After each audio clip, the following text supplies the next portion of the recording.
வணக்கம். தமிழகம் மற்றும் அதனை சுற்றியுள்ள பகுதிகளில் நடைபெற்ற பல்வேறு நிகழ்வுகளை விரிவாக காண்பதற்கு முன்பு தலைப்புச் செய்திகளை காண்போம். முறையான ஆவணங்கள் இருந்தும் வாக்காளர் பட்டியலில் பெயர் இல்லை. பாலூத்து கிராம மக்கள் அதிகாரியுடன் வாக்குவாதம். தமிழ்நாடு மற்றும் புதுச்சேரியில் அமைதி புரட்சி. பாமக தலைவர் டாக்டர் ராமதாஸ் பேச்சு. இனி விரிவான செய்திகள். கள்ளக்குறிச்சி மாவட்டம் சங்கராபுரம் வடசிறுவலூர் எல்லையில் கரும்பு தோட்டத்தில் தீ விபத்து. கள்ளக்குறிச்சி மாவட்டம் சங்கராபுரம் வடசிறுவலூர் எல்லையில் கரும்பு தோட்டத்தில் யாரோ தீ வைத்து விட்டனர். அது எரிந்து கொண்டே அருகில் இருந்த வாழை மரம், கரும்பு ஆகியவையும் எரிந்து 2030 வாழை மரங்கள் மற்றும் கரும்பு மரங்களும் எரிந்து நாசமாகிவிட்டது. தீயணைப்பு நிலையத்தை தொடர்பு கொண்ட போது அங்கு யாரும் செல்போனை எடுக்கவில்லை. தமிழகத்தில் இந்த நிலை நீடித்தால் என்ன ஆவது? ஏற்கனவே விவசாயம் அழிந்து வரும் நிலையில் இதுபோன்ற அஜாக்கிரதையான செயல்களில் தீயணைப்பு வாகனம் செயல்பட்டால் என்ன ஆவது? இதை அரசாங்கம் உடனடியாக கருத்தில் கொண்டு இதற்கு தகுந்த நடவடிக்கை எடுக்கும்படி பொதுமக்கள் மற்றும் விவசாயிகள் வேண்டுகோள் விடுத்துள்ளனர். அது தானாகவே எரிஞ்சிட்டே வந்து கரும்புக்குள்ளார வந்துடுச்சு. கரும்பு பிடிச்சிட்டு எரியுது. நாங்கெல்லாம் வீட்டில் இருந்தோம். சொட்டு நீரில் தண்ணி ஓடிட்டு தான் இருந்தது. ரெண்டாவது வந்து என்னன்னாக்க ஃபயர் ஸ்டேஷனுக்கு ஃபோன் பண்ணுறோம். பொதுமக்கள் எல்லாம் ஃபோன் பண்ணுறாங்க. ஃபோன் பண்ணாக்க எடுக்கவே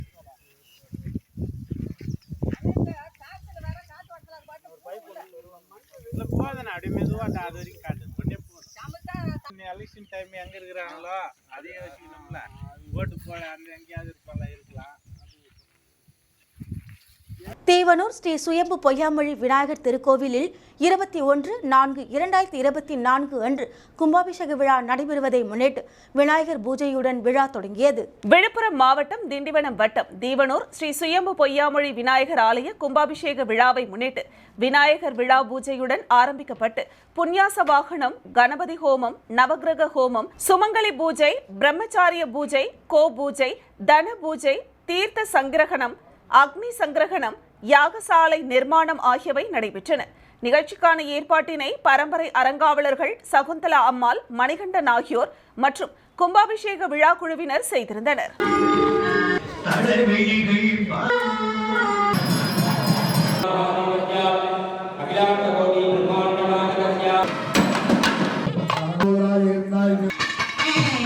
பாலூத்து கிராமத்தில் வாக்குச்சாவடி மையத்தில் முறையான ஆவணங்கள் இருந்தும் வாக்குப்பதிவு ஓட்டில் பெயர் இல்லாததால் வாக்காளர்கள் அதிகாரியுடன் வாக்குவாதத்தில் ஈடுபட்டதால் பரபரப்பு. தேனி மாவட்டம் ஆண்டிப்பட்டி தாலுகாவிற்குட்பட்ட கடமலைகுண்டு அருகே பாலூத்து கிராமத்தில் 1500க்கும் மேற்பட்ட வாக்காளர்கள் உள்ளனர். பாலூத்து அரசு ஆரம்ப பள்ளி மையத்தில் தேர்தல் நடைபெற்றது. காலை முதலே பொதுமக்கள் நீண்ட வரிசையில் காத்திருந்து வாக்களித்தனர். இந்த நிலையில் மாலை அதே கிராமத்தை சேர்ந்த முத்துக்குமரன் என்பவர் வாக்கு செலுத்துவதற்காக தேர்தல் மையத்திற்கு சென்றார். அப்போது தேர்தல் அதிகாரிகள் அவர் பெயரை வாக்காளர் பட்டியலில் சரிபார்த்தனர். அப்போது அவருடைய பெயர் வாக்காளர் பட்டியலில் இல்லை. இதையடுத்து வாக்கு செலுத்த முடியாது என தேர்தல் அதிகாரிகள் தெரிவித்தனர். இதனால் கோபமடைந்த அவர் தேர்தல் அதிகாரியிடம் வாக்குவாதத்தில் ஈடுபட்டார். அங்கிருந்த காவல்துறையினர் அவரை சமரசம் செய்தனர். சிறிது நேர இடைவெளியில் அடுத்தடுத்து வந்த அதே கிராமத்தை சேர்ந்த சரத்குமார், சித்ரா, ஆனந்தி, விமலா, சிவசக்தி, வெள்ளையம்மாள், பால்ராஜ் உள்ளிட்ட 13 பேருக்கு வாக்காளர் பட்டியலில் பெயர் இல்லை. அதனால் அவர்களும் ஓட்டு போட முடியாத நிலை ஏற்பட்டது. இதையடுத்து பாதிக்கப்பட்ட அனைவரும் தேர்தல் மைய வாசலில் அமர்ந்து போராட்டத்தில் ஈடுபட்டனர். அவர்களுடன் கிராம பொதுமக்களும் போராட்டத்தில் ஈடுபட்டனர். பாதிக்கப்பட்டவர்களை வாக்கு செலுத்த அனுமதித்தால் மட்டுமே வாக்கு இயந்திரங்களை எடுத்து செல்ல விடுவோம் என அவர்கள் தெரிவித்தனர்.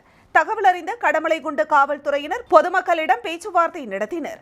அதில் இதுகுறித்து மாவட்ட தேர்தல் அதிகாரிகளுக்கு தெரியப்படுத்தி உரிய நடவடிக்கை எடுப்பதாக காவல்துறையினர் உறுதியளித்தனர். இதையடுத்து பொதுமக்கள் போராட்டத்தை கைவிட்டு கலைந்து சென்றனர். எழுதி கொடுத்துட்டு போயிட்டுனா இல்லாட்டி போன வட்டம் சாப்தாவை எடுங்க, அதில் பேர் இல்லாட்டி நான் ஓட்டு போடலை. அந்த சாப்தாவில் இருக்குது. போன வட்டம் நான் எம்எல்ஏ எலெக்ஷன் போட்டேன், இந்த வட்டம் போடல. இல்லாட்டி எனக்கு உரிமை நான் போட்டே ஆகணும், நானும் என் மனைவியும். இல்லாட்டி நான் இந்த இடத்துல ஆரியை போட விட மாட்டேன், பெட்டியை தூக்க விட மாட்டேன். இல்லாட்டி டி எலெக்ஷன் வைங்க, எனக்கு ஓட்டு வந்தால் பிறகு நான் தூக்க விடுவேன்.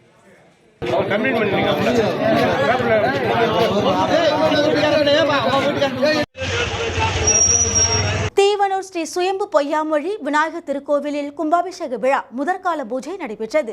விழுப்புரம் மாவட்டம் திண்டிவனம் வட்டம் தீவனூர் ஸ்ரீ சுயம்பு பொய்யாமொழி விநாயகர் கும்பாபிஷேக விழாவை முன்னிட்டு விநாயகர் பூஜையுடன் ஆரம்பிக்கப்பட்டு புண்ணியாச வாகனம், அங்குரார்ப்பணம், ரக்ஷா பந்தனம், எஜமானிய சங்கல்பம், கும்ப அலங்காரம், கலாகர்ஷனம், யாகசாலை பிரவேசம் ஆகியவை நடைபெற்றன. தொடர்ந்து முழுமுதற் கடவுளுக்கு முதற்கால யாக பூஜை தொடங்கியது. ஆலயத்தின் எதிரில் அமைக்கப்பட்ட யாகசாலையில் பல்வேறு வகையான திரவியங்கள், மூலிகை பொருட்கள், வாசனை பொருட்கள், பட்டு வஸ்திரங்கள், நவதானிய பொருட்கள், தேன், பன்னீர், பால், பழங்கள் ஆகியவை செலுத்தி பூர்ணாகுதி செலுத்தி யாகசாலையில் வைக்கப்பட்ட கலசங்களுக்கு மகா தீபாராதனை, பஞ்சமுக தீபாராதனை, கற்பூர ஆரத்தி காண்பிக்கப்பட்டது. இதில் திரளான பக்தர்கள் கலந்து கொண்டு சுவாமி தரிசனம் செய்தனர். விழாவிற்கான ஏற்பாட்டினை சகுந்தலா அம்மாள், மணிகண்டன் பரம்பரை அறங்காவலர்கள் செய்திருந்தனர்.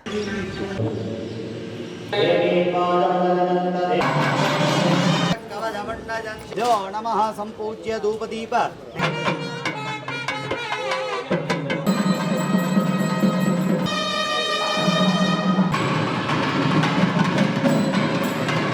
பாட்டாளி மக்கள் கட்சி தலைவர் டாக்டர் ராமதாஸ் தமிழ்நாடு மற்றும் புதுச்சேரியில் அமைதி புரட்சி நடைபெற்றுக் கொண்டிருக்கிறது என செய்தியாளர் சந்திப்பில் தெரிவித்தார். பாட்டாளி மக்கள் கட்சி தலைவர் டாக்டர் ராமதாஸ் திண்டிவனம் மரகதாம்பிகை பள்ளியில் தனது வாக்குப்பதிவை செலுத்தினார். மேலும் அவர் கூறுகையில் தமிழ்நாடு மற்றும் புதுச்சேரியில் 40 நாடாளுமன்ற தொகுதிகளிலும் மிகப்பெரிய வெற்றி பெறுவோம் என நம்பிக்கை தெரிவித்தார்.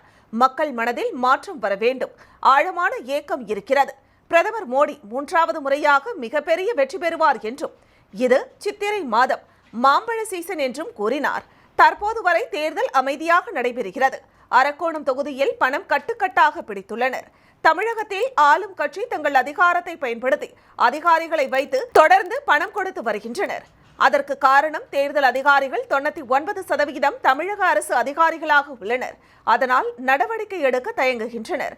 தேர்தல் நடைமுறையில் மாற்றம் வர வேண்டும். மேலும் தேர்தல் விதிகள் மிக கடுமையாக ஆக்க வேண்டும் என்றும், வேட்பாளர் பணம் கொடுத்தால் தகுதி நீக்கம் செய்ய வேண்டும் என்றும், வட இந்தியாவில் ஓட்டிற்கு பணம் கொடுக்கும் நடைமுறை இல்லை என்றும் கூறினார். தமிழகத்தில் பணம் கொடுக்கும் பழக்கம் ஒரு இயக்கமாக மாறியுள்ளது. இது தவறான ஒரு இயக்கம். பொதுமக்களும் பழகிவிட்டனர். தமிழகத்தில் நியாயமான முறையில் தேர்தல் நடைபெற வாய்ப்பில்லை. கடந்த காலங்களில் பணம் யார் வைத்துள்ளனரோ அவர்களுக்கு சாதகமாக நடைபெறுகிறது. ஆனால் இந்த தேர்தலில் பணம் கொடுத்தாலும் கொடுக்காவிட்டாலும் தமிழக மக்கள் எங்கள் கூட்டணியை முடிவு செய்து விட்டனர். தமிழகத்தில் அமைதி புரட்சி நடைபெறுகிறது. தமிழக மக்கள் யாருக்கு ஓட்டளிப்பார்கள் என்று கேட்டால் அமைதியாக சிரித்துக் கொண்டே இருக்கின்றனர். தமிழகத்தில் இரு கட்சிகள் ஆட்சி செய்தது போதும் என்றும் முடிவு செய்துவிட்டனர் என டாக்டர் ராமதாஸ் தெரிவித்தார்.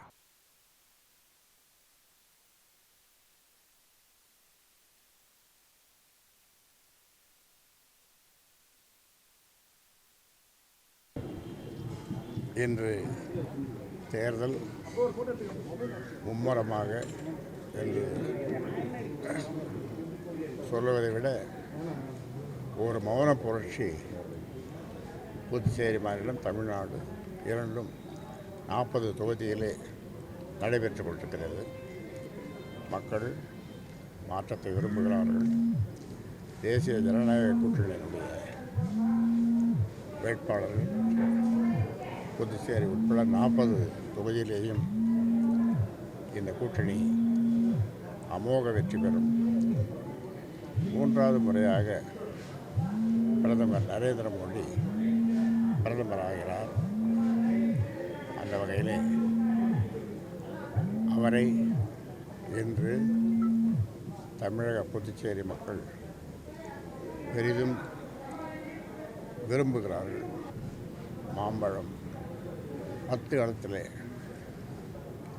வெற்றி பெறப் போகிறது. நன்றி, வணக்கம். தமிழகத்தில் பல்வேறு தொகுதிகளில் வந்து பணம் பறிமுதல் செய்யப்பட்டிருக்கு சார். பணம் வந்து முக்கியமான ரோலாக இந்த தேர்தலில் பார்க்கப்படுதா? ஐயா எப்படி பார்க்குறீங்க? அது கடவுளுக்கே தெரியும். 2 கட்சி வீடு வீடாக போய் கொடுக்குறாங்க. நான் அவருக்கு பேர் சொல்கிறேன், என்ன தெரியும்? பணம் தான் கொடுக்குறாரு. இல்லை, அது கடவுளுக்கே தெரியும். பணம் என்ன சொல்றது? ஒரு பாட்டு, என்ன பாட்டு அது? காசைதான் கடவுளடா, அது கடவுளுக்கும் தெரியுமாடா அப்படின்னு இது ஒரு படம். கடவுளுக்கு தெரியும் போல இருக்குது. மீண்டும் தலைப்புச் செய்திகள். முறையான ஆவணங்கள் இருந்தும் வாக்காளர் பட்டியலில் பெயர் இல்லை. பாலூத்து கிராம மக்கள் அதிகாரியுடன் வாக்குவாதம். தமிழ்நாடு மற்றும் புதுச்சேரியில் அமைதி புரட்சி. பாமக தலைவர் டாக்டர் ராமதாஸ் பேச்சு. இத்துடன் செய்திகள் நிறைவடைகின்றன. உங்களிடமிருந்து விடைபெறுவது ஜானகி. செய்திகளை உடனுக்குடன் தெரிந்து கொள்ள கமலா தொலைக்காட்சியின் சமூக வலைதளத்தை பின்பற்றவும். நன்றி, வணக்கம்.